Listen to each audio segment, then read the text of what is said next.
prendas e peões que saciam a sede do saber na cacimba da cultura. Nosso programa de hoje traz uma cultura enorme, ou traz uma cacimba cheia de cultura. Eu trago para os senhores, na noite de hoje, Borghettino, que vem nos trazer a sua cultura sobre o seu sucesso regional, estadual, nacional e internacional, e falar do seu novo trabalho, que é essa famosa Fábrica de Gaitas e Gaiteiros. Seja bem-vindo, Renato Borghetti, ao programa Voz da Tradição. Muito obrigado. Nosso programa, que tem o patrocínio da Erva Mate Barão, nós vamos conversar e vamos matear com Erva Mate Barão, e temos o patrocínio da Tecnissan, que é a solução em meio ambiente. Por aí afora onde tu entra, aquele banheiro que tu entra, é da Tecnissan, porque eles têm a solução em meio ambiente. Mais um programa Voz da Tradição a todos os senhores, e hoje trazendo para os senhores Borghettino. Borghettino, mais uma vez, muito obrigado pela tua presença aqui no programa Voz da Tradição. E eu vou começar o programa te perguntando, como é que começou, de onde é que nasceu o Renato Borghetti? Gaiteiro, dançarino do 35, já começou com uma gaita, como é que foi esse início desse sucesso todo, Renato? Bom, primeiro agradeço o convite, claro, e eu, a boa parte aí do pessoal ligado ao tradicionalismo conhece a minha família, conhece o pai, a mãe, Borghetão, né, Rudi Borghetti, a dona Alda, então eu já venho, né, de uma família muito ligada à tradição, mas não de músicos. Né? Não de músicos, sim, só de tradicionalistas. O Borghetão não toca nada, a dona Alda também não. Mas eu ganhei deles uma gaitinha muito parecida com essa, uma 8 baixos, quando eu tinha lá meus 12 para 13 anos. Isso já era no 35? Já no 35. Já no 35. E eu fazia parte do CTG 35, da Invernada Artística. Dançavas na Invernada? Dançava, eu depois de uns... Eu nunca fui muito... Eu declamava e dançava, mas não era bem o que eu gostava. Tu declamavas, Renato? Era mentira. Beleza. Mas eu não era bem o que eu me sentia à vontade. Então, eu sempre gostava de escutar a música, onde é que tivesse uma música, um gaiteiro, alguma coisa, eu estava próximo. Teu veio artístico era musical. E aí, quando eu ganhei essa gaitinha, como um brinquedo, não como um instrumento, até porque os pais não tocavam. De 8 baixo? Uma de 8 baixo, exatamente uma réplica dessa aqui. Só que era uma gaita da Hering, né? Então, eu descobri que daquele brinquedo que eu ganhei, saía a música. E no próprio 35 eu comecei a tocar com aquela gaitinha, né? E em seguidinha já parei com as danças, já virei o gaiteiro da Invernada Mirim, porque aí sim eu gostava muito mais da... Mas entrasse como escola, pegou e saiu tocando por ouvido, por instinto? Normalmente o tocador de gaita ponto, da diatônica, toca por ouvido, né? Claro que existem as influências, existem aquela coisa. Lá no 35 tinha um gaiteiro chamado Vendelino, tio Vendelino. Vendelino, sim. Tio Vendelino, ele era o gaiteiro da Invernada adulta e juvenil. Eu fazia parte da juvenil, eu era sempre meio grandalhão, às vezes eu fazia algumas coisas com a adulta, e sempre estava junto com o Vendelino. Então, algumas coisas eu tocava com ele, aprendi, claro, algumas coisas com ele, mas normalmente quem toca esse tipo de gaita é de ouvido, aprendendo sozinho. Né? Sozinho. Ou seja, tu ganhou o presente e ali iniciou o Borghettino, ali iniciou. Nas atividades do 35 primeiro. Atividades de danças tradicionais. Tal. E penhas, tinha umas penhas, né, algumas apresentações. Essas apresentações. E quando é que surgiu a ideia de compor, Renato? Porque tu é apenas músico, tu não apenas. Tu és músico, não és intérprete. Uhum. E quando é que surgiu a ideia de tu já gravar o teu primeiro trabalho? Como é que chegaste até isso? O primeiro disco que eu gravei na época, 1984, era o vinil ainda. 84. Né? 84. Era o vinil e cassete, né? Fita cassete. Então eu gravei mais registro de alguma coisa. Eu me considero um instrumentista, talvez mais compositor. Em que pese eu tenho diversas músicas gravadas e coisas, né, instrumentais, mas o primeiro disco, por exemplo, eu tinha uma música só.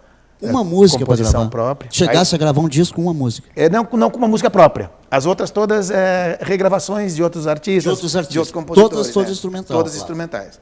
E depois, claro, nos outros discos eu fui cada vez colocando mais as minhas composições, as minhas músicas. E hoje já tem um bocado de músicas de minha Hoje autoria. tem algumas músicas gravadas. Nós vamos chegar lá para saber a quantidade que tem, mas aí começasse com uma música tua como instrumentista. Eu gravei nesse primeiro disco que eu fiz em 84, a Gaita Ponto, o nome do disco. Das 12 músicas, naquela época eram 6 para cada lado, 6 né? para cada lado, Vira o long play e bota de novo. A última música do lado B eu coloquei uma música minha, que estava começando, né? Então, só para...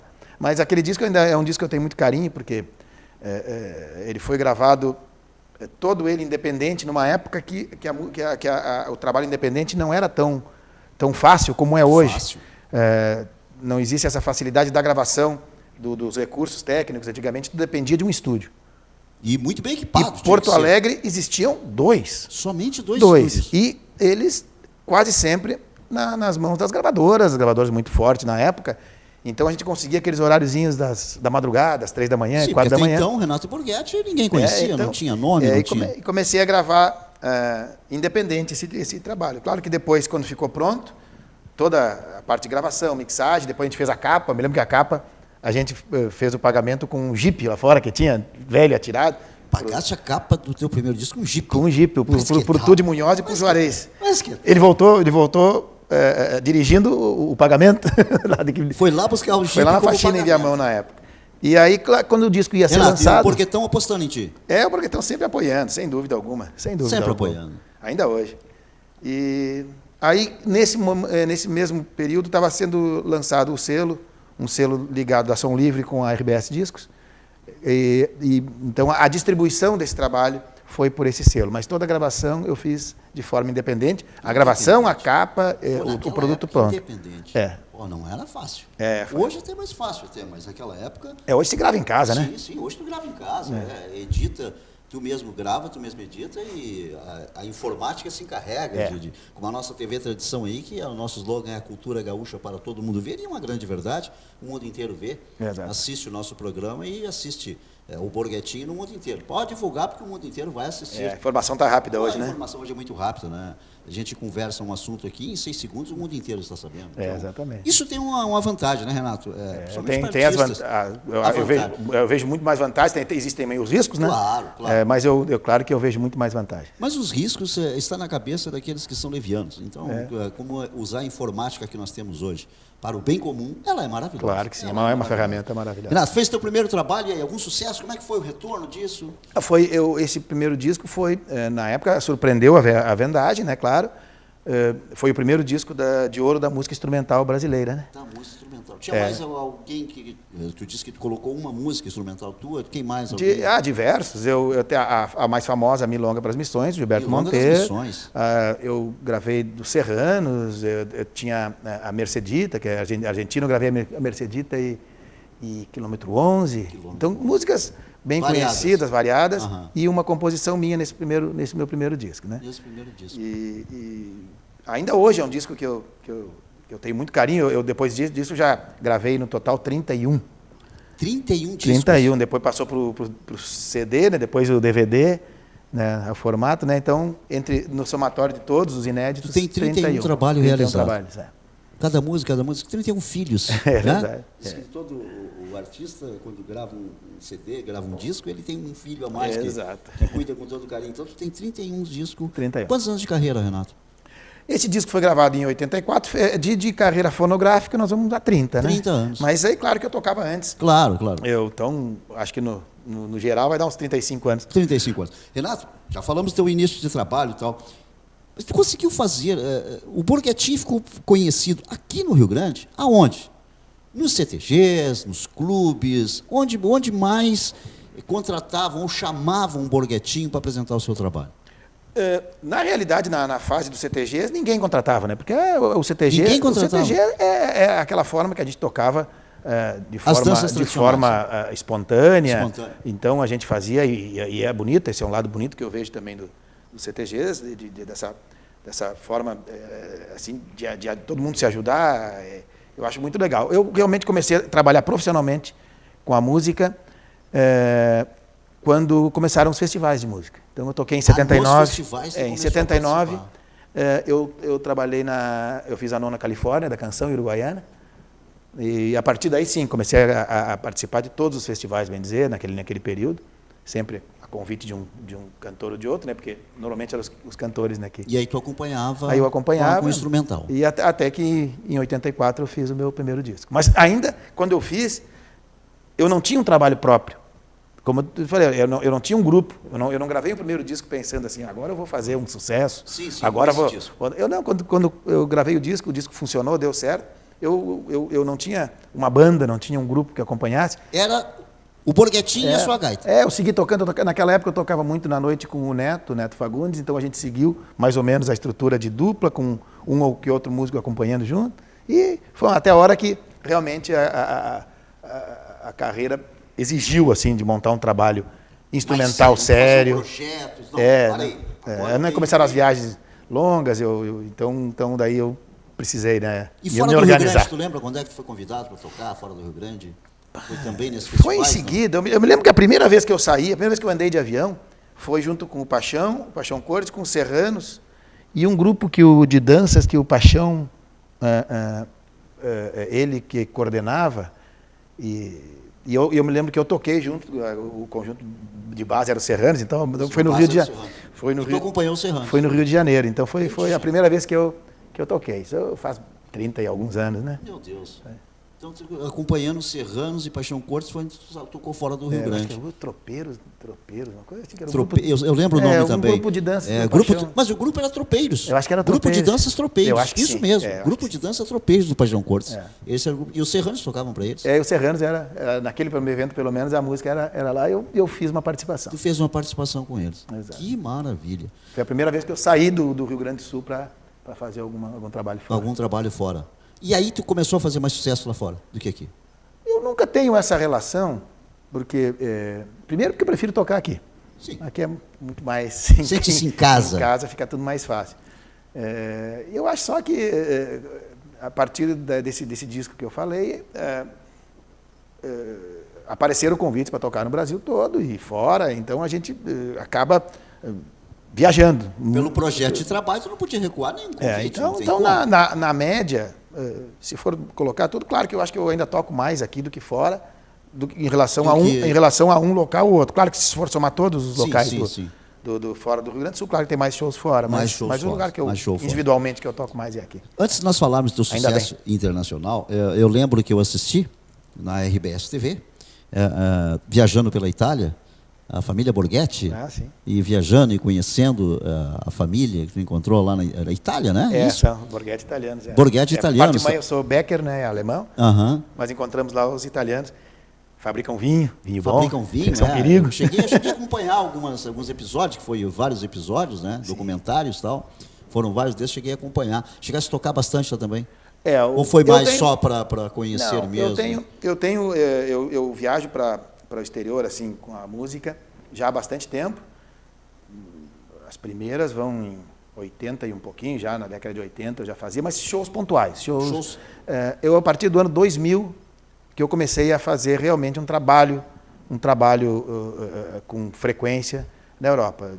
De 2000 para cá, então se vão quase 15 anos, eu vou sempre pelo menos 2 turnês, uma verão, uma inverno, e aí sim mais alguns shows pontuais também, mas a turnê de verão e inverno sempre tem, porque a gente montou uma estrutura lá também, principalmente lá também. Em Viena, que é a nossa sede lá, então a gente tem uma estrutura boa na Europa lá com o pessoal que trabalha para a gente. Tu tocasse na Orquestra Sinfônica a Sala Sinfônica, Concerto House, então com orquestras eu trabalho muito aqui. Lá quase sempre eu trabalho com o quarteto, ou músicos convidados de lá, né? Lá. Mas a gente leva o quarteto, ou um trabalho em duo que eu faço também com o Bonilha, que eu estou indo agora, esse mês de maio agora do ano que vem. As turnês desse ano já foram. Sim. Mas anualmente está indo para o exterior. Sim, a gente faz esse trabalho bastante. Tiveram anos que a gente... nós fomos mais de 5 idas entre turnês e shows. Num ano só? Num ano. Trabalho lá fora. Então tem bastante trabalho. A gente lançou alguns discos lá com gravadora, assim. Gravamos lá e lançamos lá. Tanto ao vivo quanto em estúdio. E tu medindo o teu sucesso em relação ao Brasil, ele é igual ou talvez maior ainda? Não entro nessa... Porque a música brasileira, no exterior, ainda tem aquele estigma do samba, né? O samba é... samba é mais famoso. Tu fala música brasileira, tu tem que estar explicando o que é a música do Sul, localizando geograficamente com a Argentina, com o Uruguai, né? dizer que na nossa terra faz frio, que se produz vinho. Cara, não, mas não é Brasil, né? Não é Brasil, lá só tem carnaval e calor e então, morena pelada. Mas ao mesmo tempo, eu acho que é um desafio legal, a gente acaba também despertando a curiosidade deles também. Caso que eles não fazem por mal, que a informação que chega para eles chega lá para eles é essa coisa do país tropical, do país do carnaval, do país do samba, da mulata, da caipirinha. Da caipirinha. Né? Então a gente mostrar que existe outro Brasil, do sul, do centro-oeste, do norte, do nordeste, eu acho que é legal isso aí. Agora, como a gente falou antes, a informação está rápida, né? Está muito rápida. Então eles, com certeza, depois eles vão saber o que sem dúvida nenhuma. E a nossa cultura é muito grande, é muito vasta. Claro.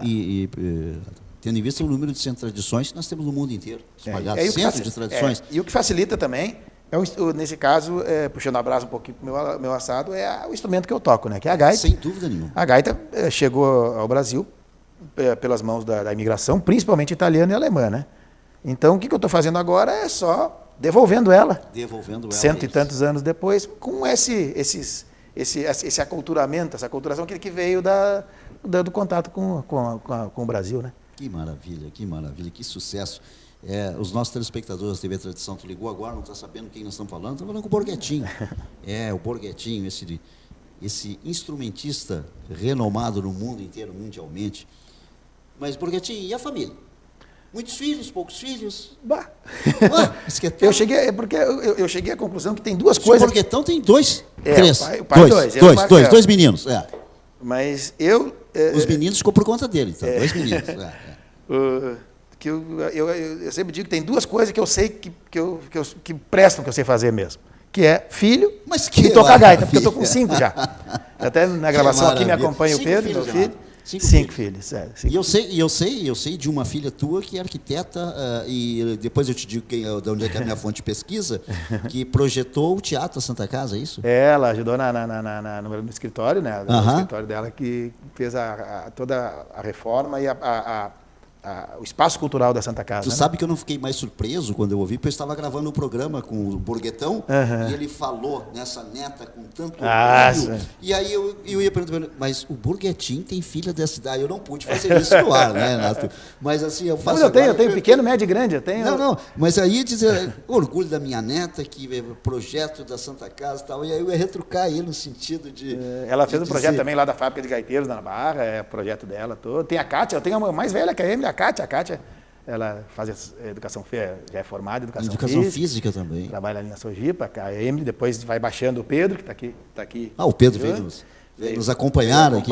Depois tem a Nina e depois a Rapa lá, que é a Dora. Mas que maravilha. E acho que por enquanto tá bom. Por enquanto tá bom, Renato? Mas, Borghettino. Borghettino, me diz uma coisa, e algum deles toca gaita, não? Todos têm um dom musical. Gaita, não. As meninas optaram mais pelo piano e pela dança. Piano e dança. E o Pedro, sim. Toca um violão bem, toca um contrabaixo, toca uma percussão. Que maravilha. Então a turma gosta. Já saiu na corrente sanguínea. Está no DNA. O DNA do pai. Mas que maravilha. E, Renato, agora nós vamos falar desse maravilhoso projeto que tu estás idealizando, que tu trouxe para nós aqui agora. É esse projeto voltado à formação de construtores e alunos de acordeon. Sim. Mais conhecido como Gaita de 8 Baixos.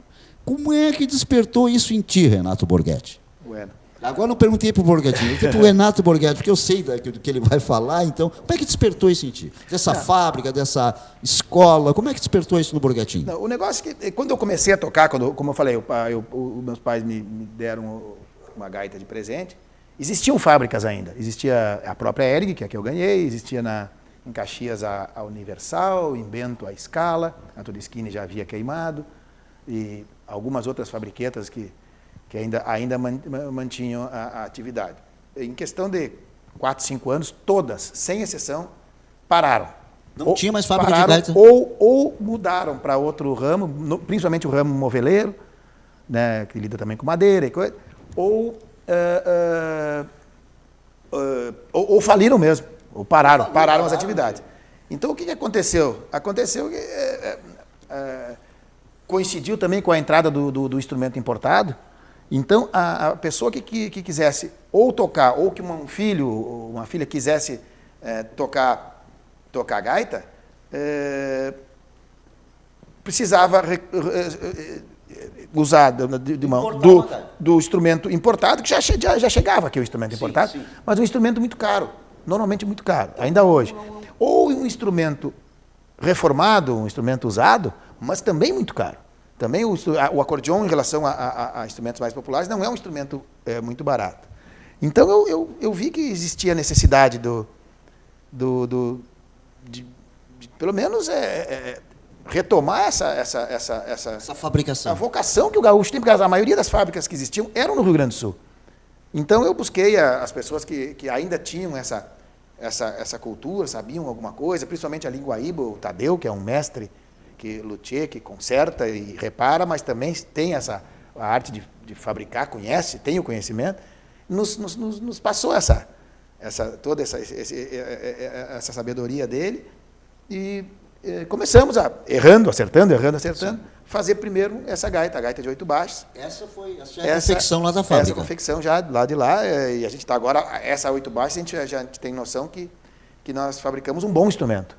Bom instrumento. Já é um bom instrumento. É um bom instrumento. É um instrumento de ponta, é um instrumento que pode, claro, a gente utiliza ele para as aulas das crianças. Pois é, eu te perguntar assim, Renato, eu quero comprar uma gaita dessa, tu tens para vender ou só para a tua escola? Ainda a gente está na fase, porque a gente fabrica e nós estamos com 8 escolas. 8 escolas? 8 escolas. Então, a grande maioria das gaitas vão para as crianças. São todas fabricadas em Guaíba? Começou em Guaíba, agora é na Barra do Ribeiro. Barra do Ribeiro, a fábrica é na Barra do Ribeiro. Começou a fábrica em Guaíba. A gente agora passou para a sede própria na Barra do Ribeiro. Tá, mas as escolas são mais variados lugares? As escolas tem 2 em Porto Alegre, uma em Guaíba, uma na Barra, uma em Tapes, uma em São Gabriel, uma em Bagé e outra em Butiá.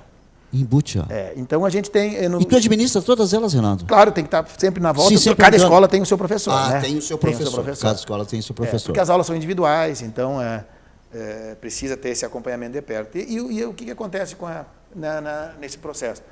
As crianças têm a aula, mas aquela uma aula por semana, 1 ou 2, não é o suficiente. Então eles podem levar o instrumento para casa para estudar, estudam lá 1 dia, 2, e depois devolvem para uma outra pegar, como se fosse um livro de uma biblioteca. Olha que coisa interessante. Fabricam a gaita, eu sou aluno, sou carente, preciso, estudo, levo para casa, momento que eu já aprendi, eu devolvo a gaita. Devolve para outra criança. Para outra criança. Exatamente.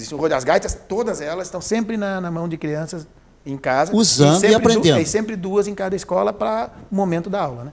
Tá, mas e aí eu aprendi a tocar e quero continuar tocando. Onde é que eu adquiro uma gaita para que eu possa fazer isso? Tu disseste que as fábricas pararam. Agora com a mudança de sede, vieram também com isso algum gasto ali. Então a gente tem alguma para as crianças da escola, a gente tem como disponibilizar algumas ali para eles que estão ali na... Para poder usarem para um show, uma coisa. Para eles poderem ter também, né?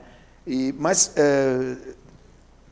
fazendo justiça até, em seguida, que veio esse período que ficamos sem fábricas de acordeão, um visionário também, uma pessoa, um querido amigo, faleceu agora, esse ano passado, final do ano passado, querendo também resgatar essa ideia do acordeão e da fabricação, ele adquiriu todo esse equipamento das fábricas que iam fechando.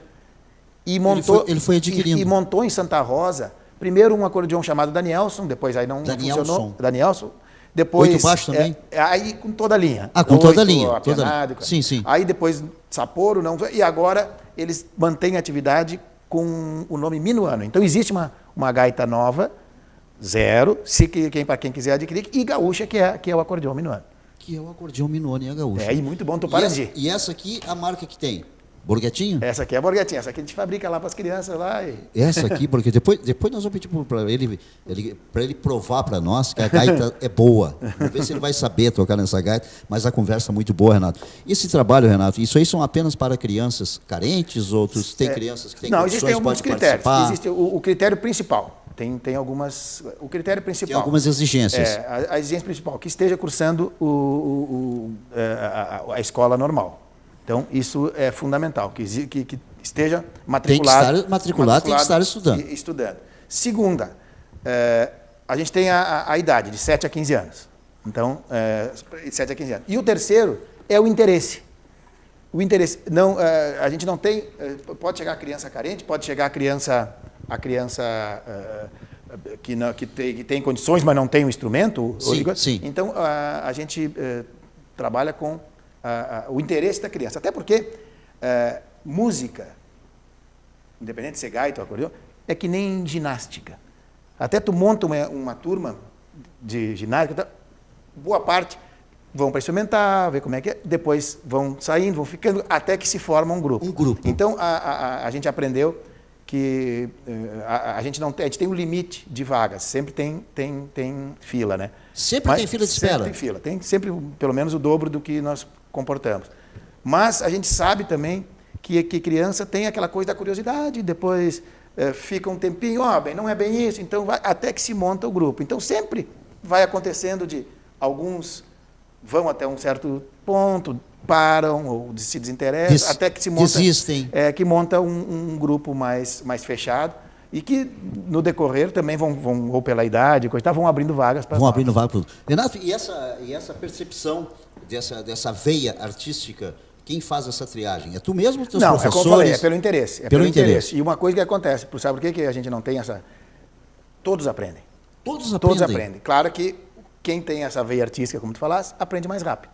O outro, um pouquinho mais devagar. Mas todos aprendem. Todos aprendem. Sem dúvida. Se eu não tivesse completado 18 anos, eu ia lá aprender. Que tal? Mas é que tal? Nós temos o nosso mascote, existem as exceções. O seu João tem 70 e pouco, nunca pegou numa gaita, começou de tanto insistir, começamos as aulas com ele, hoje ele já toca um vaneirãozinho, um shot, uma rancheirinha. Que maravilha, o grande projeto Fábrica de Gaitas e de Gaiteiros. Que maravilha, Renato. Tu sentiu essa necessidade para as gaitas, ou tu sentia, Renato? Porque sempre, como artista renomado, sempre apresentam alguém. Olha, Renato, vai fazer um show, escuta esse garoto aqui, tem muitos, claro, tu sabe que tem muitos disso. Tem. Isso também te despertou essa necessidade, Renato? Eu quando pensei nesse projeto, primeiro foi exatamente a necessidade do instrumento. Isso é não temos natural. Temos que continuar. E a segunda, eu pensei, mas daqui a uns 50, 100 anos, quando lá adiante o pessoal disse assim, por que lá no sul do Brasil tem tanto gaiteiro? Os caras diziam, Caberu teve uma ideia louca lá e coisa e tal, uma época. Só que é o seguinte, não vai 50, 100 anos, não vai esse tempo.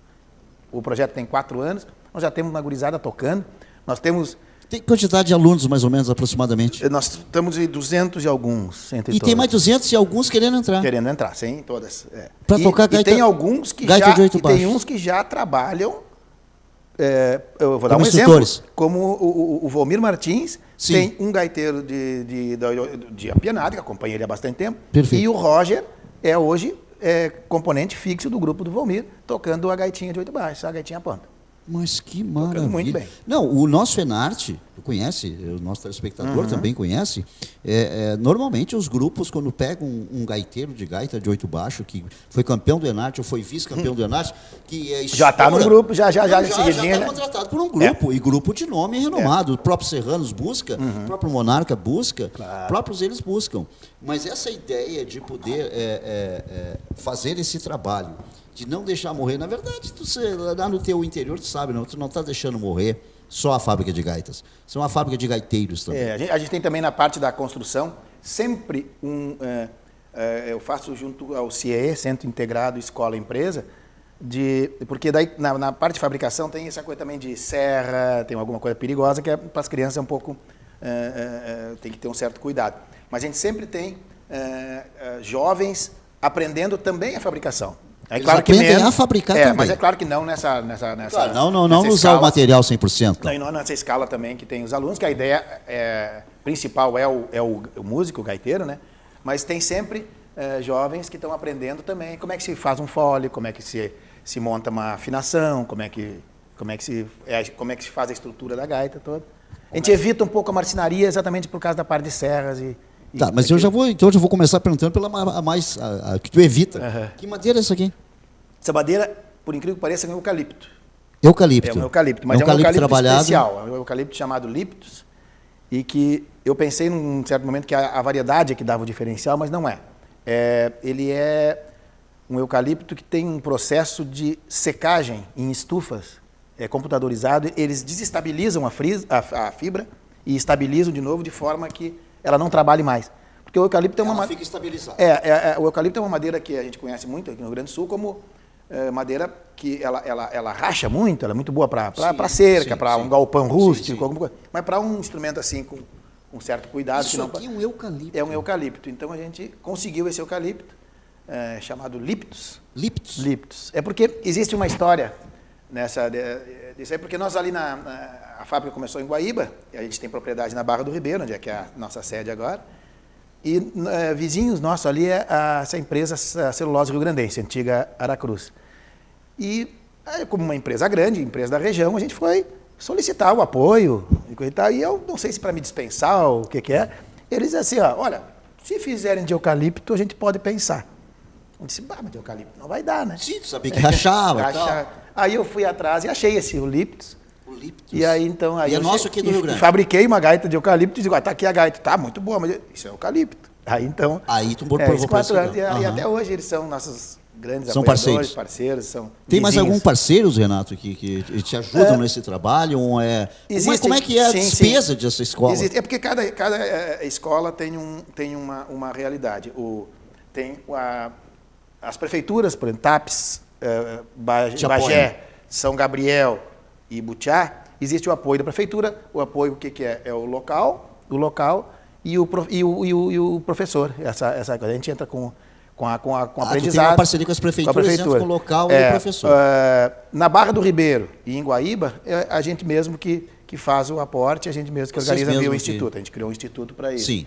E em Porto Alegre, existem duas escolas, uma no SESC Campestre, aí o SESC faz essa mesma... Do professor e do local que as prefeituras fazem. E existe também ali na Lomba do Pinheiro um projeto muito bonito dos irmãos franciscanos, que é o CPCA, a Orquestra Vila Lobos, com crianças em situação de risco mesmo. Sim. A gente conseguiu também, ali junto ao CPCA, colocar a fábrica de gaiteiros, a escola lá. Então, eles têm esse contato com música de sinfônica, então estão lá, é muito bonito o trabalho deles e a gente montou a escola ali também. E lá fora, o pessoal já descobriu isso, e depois desse nosso programa, na TV Tradição, o mundo inteiro vai ficar sabendo. A cultura gaúcha para todo mundo ver a nossa TV Tradição. Uhum. O pessoal lá fora, Renato, já descobriu, já tentaram te entrevistar sobre esse assunto, sobre esse trabalho, esse projeto maravilhoso que tu realiza? Sim, a gente já fez matérias para a Itália, para a Alemanha, para a Argentina. Então e fora do Rio Grande, no Brasil, ninguém te chamou? Sim, esses locais, para mostrar matérias. Sim, mostrar o trabalho. Mostrar sim. Eu me lembro agora assim, de cabeça da Alemanha, me lembro da Itália, me lembro da Argentina. Pedro? Brasília, sim, fora Brasília aqui. Brasília, sim, estados brasileiros, sim, Brasília. Estados brasileiros. Estados brasileiros, sim, o Paraná. Paraná, sim, mas a gente não está ainda fazendo. Te pediram para levar para lá? Para levar o projeto, porque eu gosto de acompanhar de perto. Tá certo. Então, isso é mais um tem que existem muitas cidades, inclusive no Rio Grande do Sul, que querem fazer o projeto, mas eu acho que esse ano nós montamos 2 escolas. Eu acho que está bom, mudamos a sede nova, então vamos deixar para o ano que vem. Ou seja, andar devagar, mas fazer bem feito. Exatamente. Fazer bem feito. Quando poderia imaginar, né, Renato, além do grande instrumentista, renomado que tu és, que pudesse fazer um trabalho tão maravilhoso para o jovem gaúcho, digamos assim, que também tem esse anseio de tocar e de fazer e de poder levar essa nossa cultura gaúcha por intermédio do instrumento. Nós já conversamos bastante, tem mais que conversar ainda, mas eu quero ver se tu consegue fazer funcionar essa guria aqui. Deixa eu ver aqui. Vamos ver se tu consegue fazer. Não precisa tocar os 31 CDs, só mostra para o nosso telespectador aí essa nova fabricação.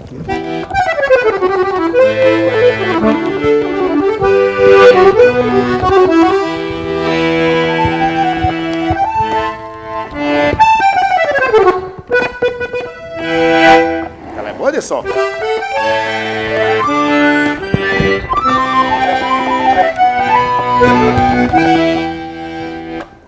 Que maravilha! Ela vai bem. E essa então fabricada lá na fábrica de gaita? Na fábrica de gaitas, começou em Guaíba e agora na Barra do Ribeiro. Barra do Ribeiro.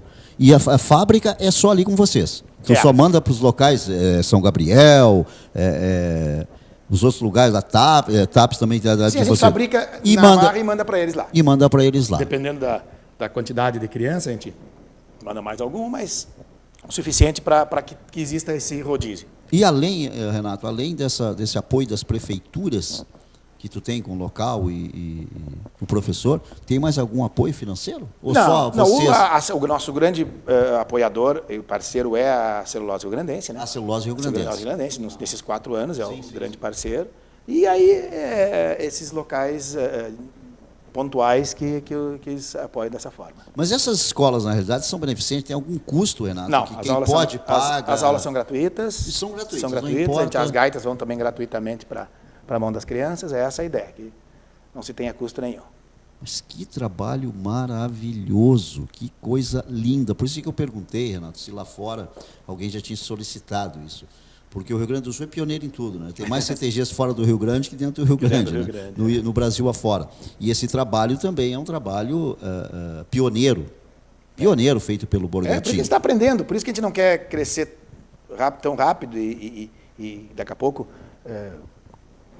estarmos no Brasil inteiro não poder atender. E não poder dar atenção. As gaitas, como eu falei, a gente teve que aprender, não se compra máquina de fazer gaita. Tu tem que fabricar as máquinas que vão fabricar. É tudo artesanal, Renato? É tudo artesanal. Não sai uma gaita nunca igual a outra. Ela é toda artesanal. Então tu tem que... a máquina de dobrar o fole, por exemplo, a gente foi fazendo, errando, não deu, fazendo, errando, não deu. Conseguiu o papelão em Timbó, que fabricava o papelão em Santa Catarina daquela época que existiam as fábricas. A palheta, agora nós estamos começando a fabricar, que a gente conseguimos as matrizes,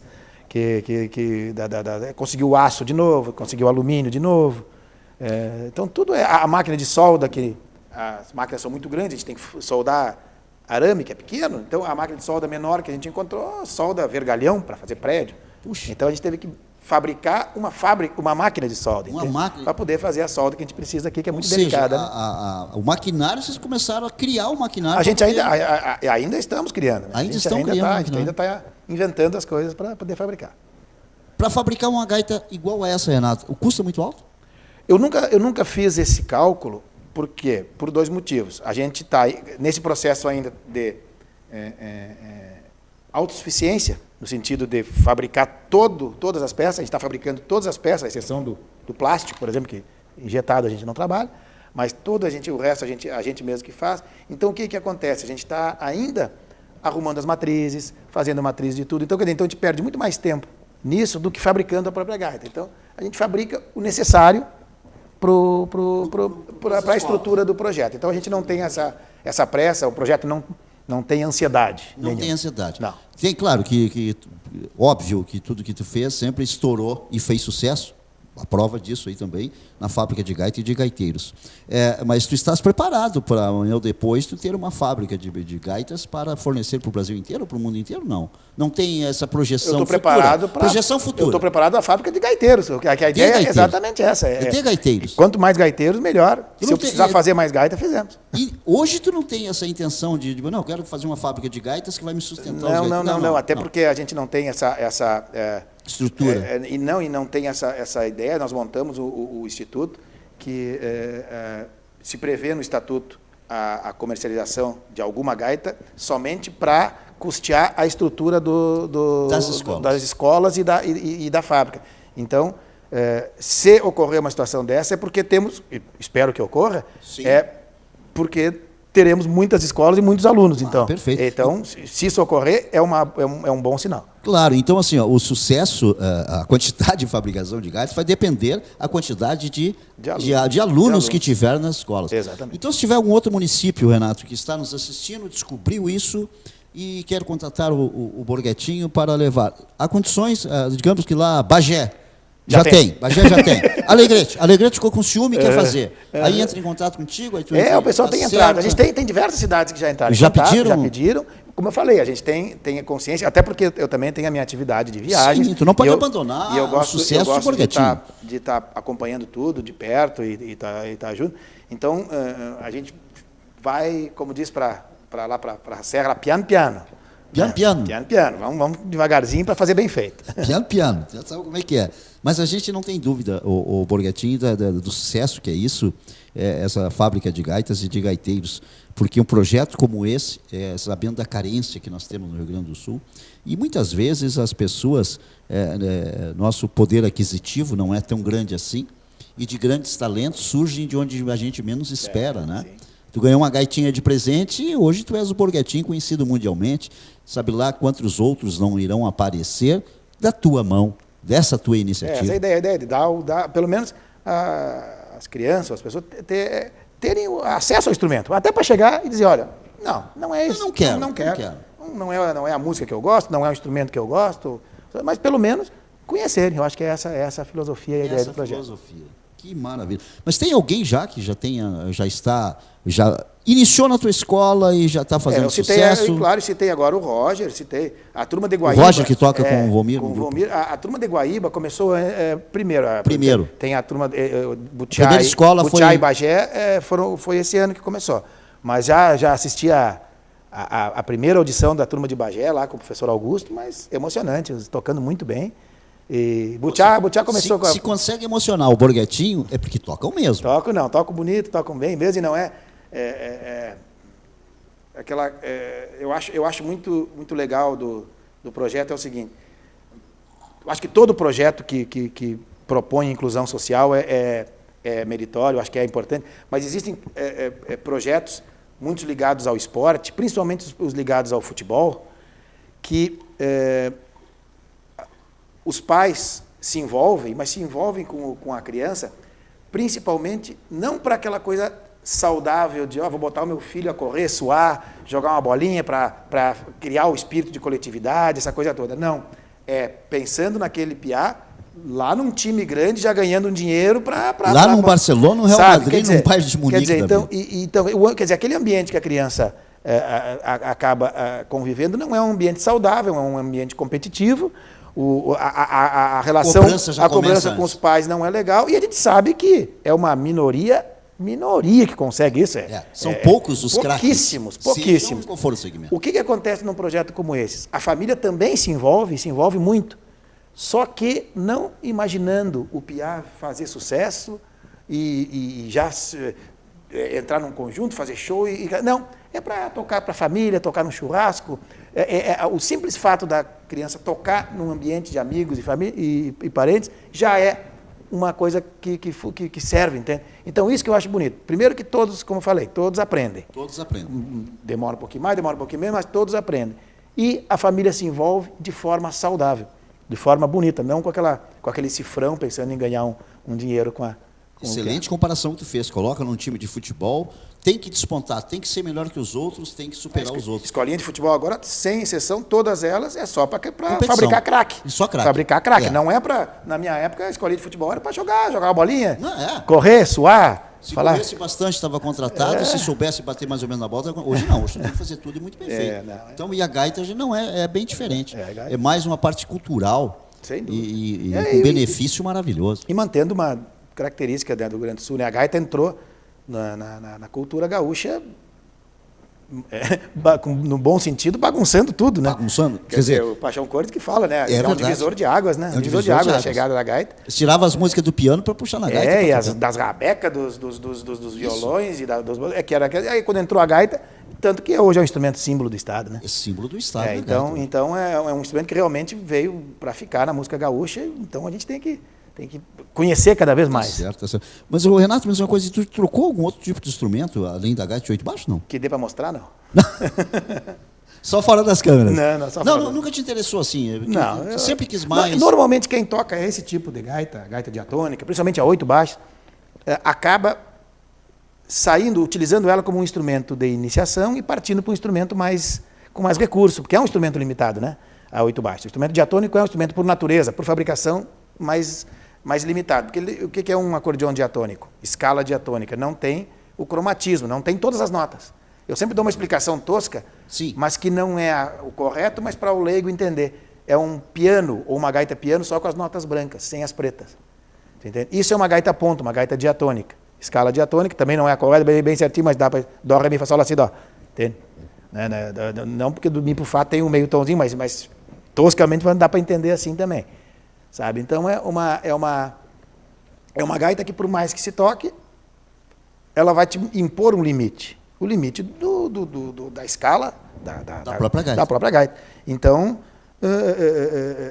normalmente músicos começam com a gaita diatônica, sentem a necessidade de mais recursos, passam primeiro com uma gaita com recurso de mão esquerda, com 40, 24, 40, depois passam com um acordeão apianado, então vão para um instrumento que te ofereça mais recursos. Eu resolvi ficar no mesmo até Mas até tu tens né? uma gaita branca?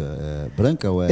Eu sou patrocinado por uma fábrica chamada Scandali, né? Scandali. A Scandali, que é italiana, né? Italiana. Então eu tenho tens que usar um contrato com eles há muitos anos já, então eu toco com ela. Eles fazem especial para mim, né? Como eu gosto. Sem dúvida nenhuma. Tu faz em especial para agora, tanto que agora eu estou tocando com uma em madeira, que também. Nesse mesmo, mais ou menos nessa linha dessa aqui, sim, uma 8 baixo também. Sim. E muito boa gaita. A Scandali é uma fábrica, uma fábrica de ponta, né? A Itália são as melhores fábricas do mundo, né? De fábricas. Chegou a dar uma olhada lá, o Borghetti, para ver, para vir para cá depois? Porque é interessante ideias, tal. É interessante que não é Itália.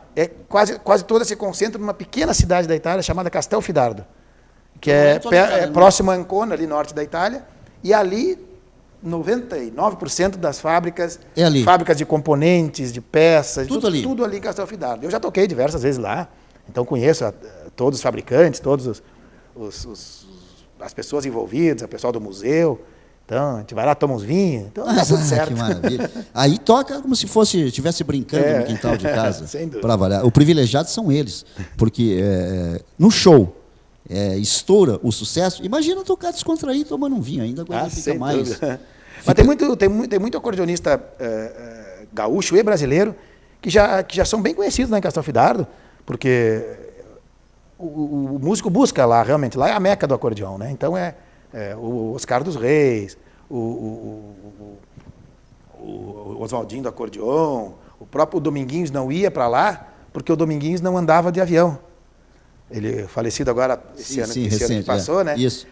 Mas o Dominguinhos tocava tanto e tão bem, e era tão bem conhecido, que as pessoas de lá vinham atrás dele aqui no Brasil, né? Então, atrás dele. Então tem E ele tocava uma gaita pianada. Uma gaita pianada, exatamente. Gaita pianada, o Oscar toca uma cromática. Isso. Tem o Chico Brasil, eu tive lá na Itália, encontrei o Chico Brasil lá, então tem uma turma gauchada, tá indo, os brasileiros vão muito lá. Estão indo lá buscar o que é bom. Exatamente. O que é bom.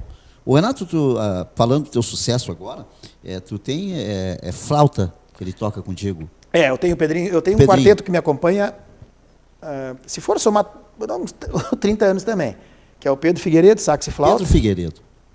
O Pedro é carioca, mas está no Rio Grande do Sul já há 35, 40 anos. Então já é um gaúcho. O Daniel Sá faz o violão e o Vitor Peixoto é um pianista. Pianista. E cada um de uma linha. O Pedro Figueiredo, mais da música popular brasileira, chorinho, samba. O Daniel Sá, flamenco, um pouco do clássico. O Vitor Peixoto, totalmente da linha clássica.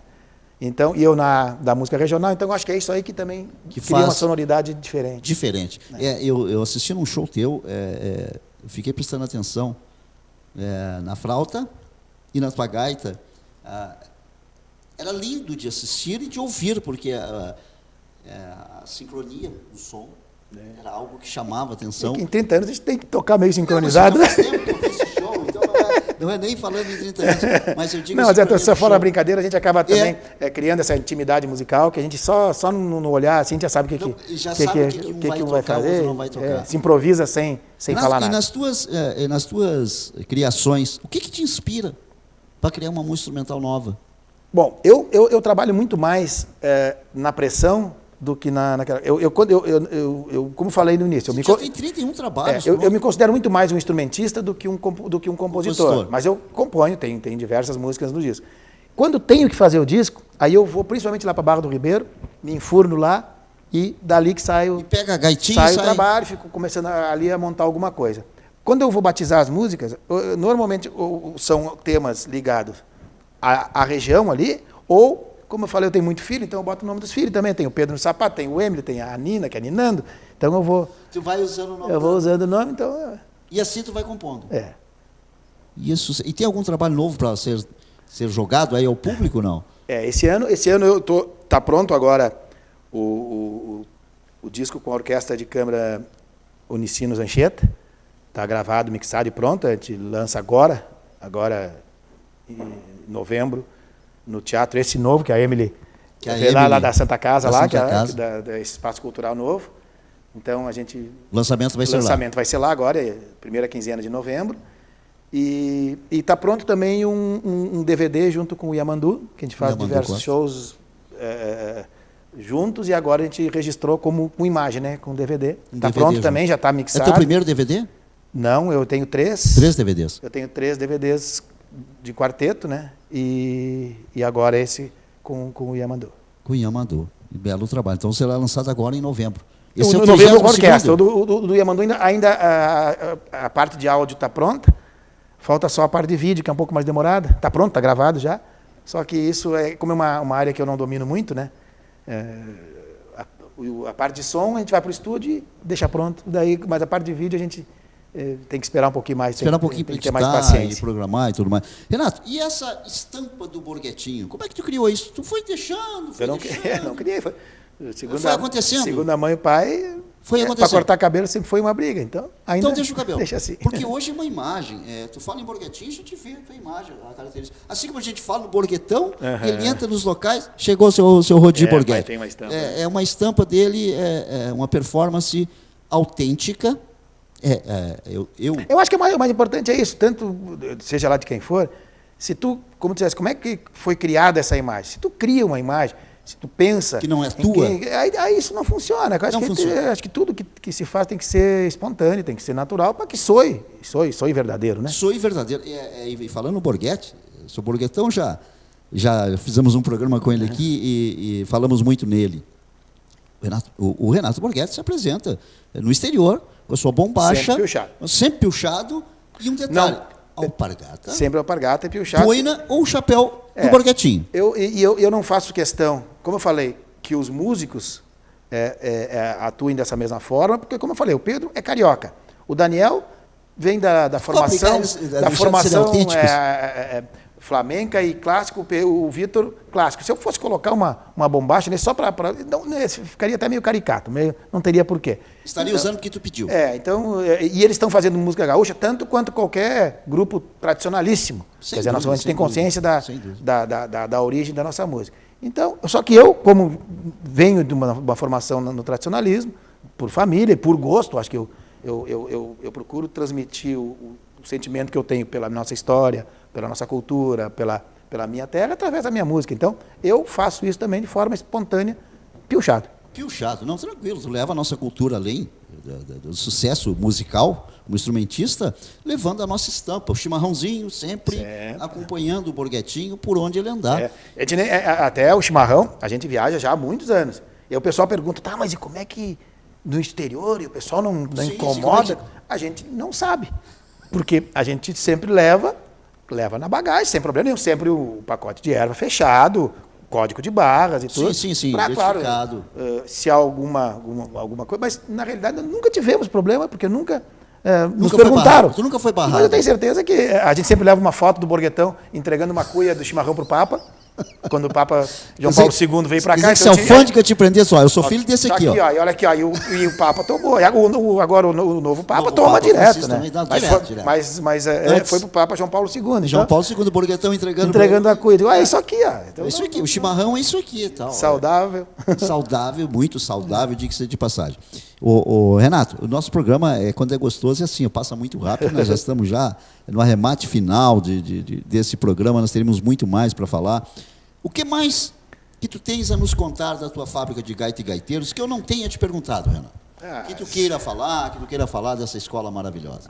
Do Borghettinho não precisa perguntar nada, porque o Borghettinho é só perguntar. Abra gaita, gaiteiro, está feita a história, está apresentado. E dessa escola, esse projeto é um projeto que eu tenho muito carinho, a família, todos se envolvem, o pai, a mãe, o Marcos, meu irmão, todos se envolvem muito, todos os ligados ao Instituto. Nós criamos o Instituto de Música para isso. como eu falei também, a ideia era que isso fosse, depois de muito tempo, começar a aparecer, um gaiteiro aqui. Não, a gente vê... A ideia não é essa. A gaiteiradinha já tocando e tocando muito bem, empolgado, sabe? Os pais empolgados. Então é um projeto que tem dado realmente assim, uma alegria muito grande. Eu cheguei a ver num programa de televisão, prazeroso. Renato, alunos teus tocando. Sim, eu diversos. Cheguei a assistir no programa, Sim, não lembro o programa era, cheguei a ver. Não, porque o pessoal procura... a gente tem um cuidado muito grande, porque a gente tem o compromisso de oferecer aulas e o conhecimento. Não, como eu falei, de criar o artista. E as pessoas querem...